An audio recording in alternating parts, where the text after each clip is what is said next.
even on ground of delikadesa, hindi dapat ginagawa yun di ba? Opo. Dahil lang sa, kung ikaw nga ang presidente ng isang korporasyon, alam mo naman na merong ganung batas, hindi naman ginagawa yun. O kaya naman, kung ikaw ang kandidato, hindi mo naman siguro dapat tatanggap yun. Especially na ikaw ay abogado, na alam mo na parang po pwede masabing there's a way to circumvent the law, di ba?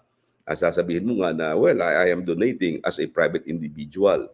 So siguro dapat magkaroon talaga ng kung sakali man mabago yung batas na maging mas maliwanag na kahit yung mga individual, as long as they are officers of the corporation, kapag sila nagbigay, dapat kasama sila sa mga prohibited contributors, para hindi magkakaroon ng ganitong pagtatalo.